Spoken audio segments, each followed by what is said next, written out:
Hello friends, welcome back to our channel.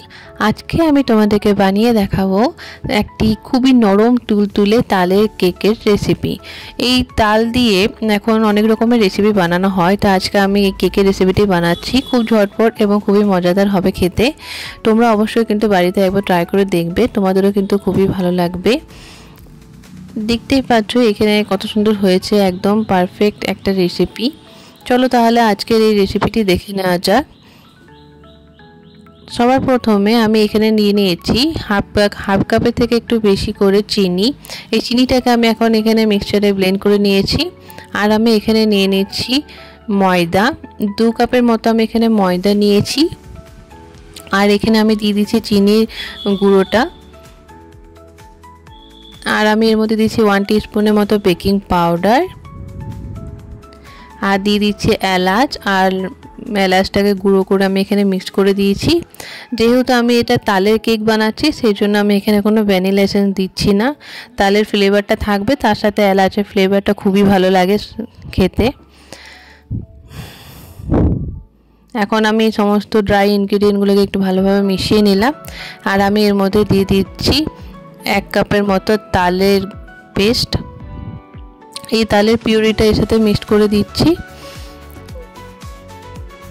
Mix করার সময় যতটা তালের পিউরি লাগবে সেটা মিক্সড করবে। আর তার সাথে আমি এখানে একটু দুধ মিক্সড করছি।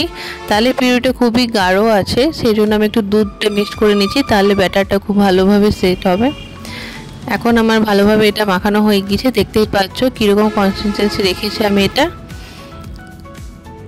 ঠিক এরকম একটা ব্যাটার বানিয়ে নিতে হবে। খুব বেশি পাতলা করলেও হবে না, খুব বেশি মোটা করলেও হবে না। এবং এই ব্যাটারটা দিয়ে তোমরা চাইলে কিন্তু প্যানকেকের মতো বানিয়ে নিতে পারো। দেখতেই পাচ্ছ আমি একই ব্যাটার দিয়ে আমি একটা প্যানকেক বানিয়ে দেখাচ্ছি তোমাদেরকে। ঠিক এইভাবে একটা প্যানকেকও তোমরা ঝটপট কিন্তু বানিয়ে নিতে পারবে। তাল দিয়ে অনেক কিছু রেসিপি বানানো যায়, তার মধ্যে আমি কয়েকটা তোমাদেরকে বানিয়ে দেখাচ্ছি। দেখতেই পাচ্ছ কত সুন্দর পারফেক্ট হয়েছে তালের এই প্যানকেকটা।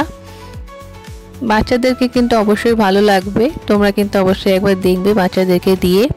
এখন আমি কেকটা বানানোর জন্য এখানে একটা পাত্র নিয়ে নিয়েছি। এই পাত্রটার গায়ে আমি একটু তেলটা ব্রাশ করে নেব। এইভাবে চারিদিকে তেলটা একটু ব্রাশ করে নিতে হবে, তাহলে কিন্তু আমাদের কেকটা নিচে থেকে লেগে যাবে না।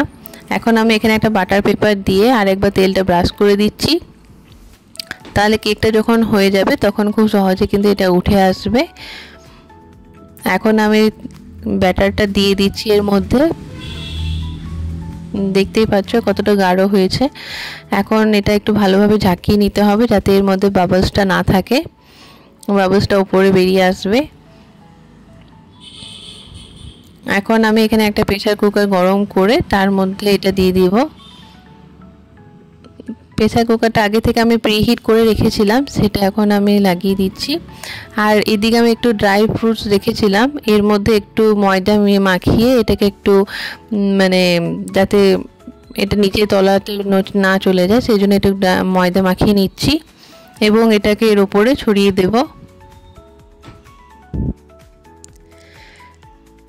দেখো ঠিক এইভাবে এটা উপর থেকে ছড়িয়ে দিলে এটা নিচে চলে যাবে না, যেহেতু আমি এটাতে ময়দাটা মাখিয়ে নিয়েছি। কত সুন্দর লাগছে।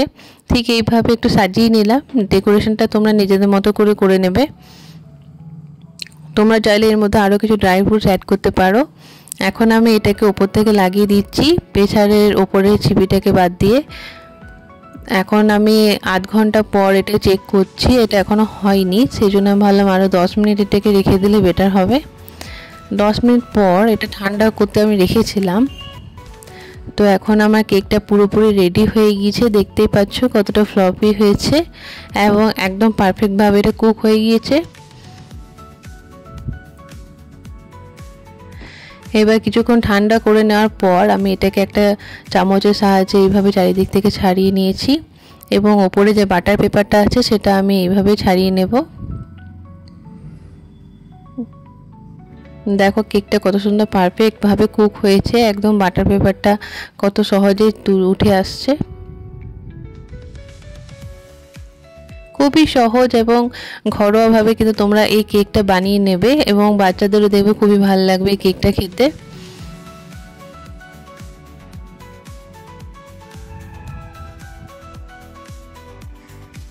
এবার আমি কেকটা উল্টে দেখাচ্ছি তোমাদেরকে। দেখো কেকটা কত সুন্দর পারফেক্টভাবে কুক হয়েছে এবং দেখতেও কত ভালো লাগছে। তোমরা কিন্তু অবশ্যই বাড়িতে একবার বানিয়ে দেখবে এবং কেমন হয়েছে আমাকে কিন্তু অবশ্যই কমেন্ট করে জানাবে। আমার এই রেসিপিটি তোমাদের যদি ভালো লেগে থাকে তাহলে অবশ্যই কিন্তু লাইক, কমেন্ট, সাবস্ক্রাইব করতে ভুলবে না। দেখো আমি এখন এখানে কেকটা তোমাদেরকে কাটিং করে দেখাচ্ছি। কত সুন্দর পারফেক্টভাবে কুক হয়েছে দেখেই বোঝা যাচ্ছে। কেকটা কিন্তু খুবই ফ্লফি হয়েছে এবং স্পঞ্জি হয়েছে। ভিডিওটি পুরোটি দেখার জন্য অসংখ্য ধন্যবাদ।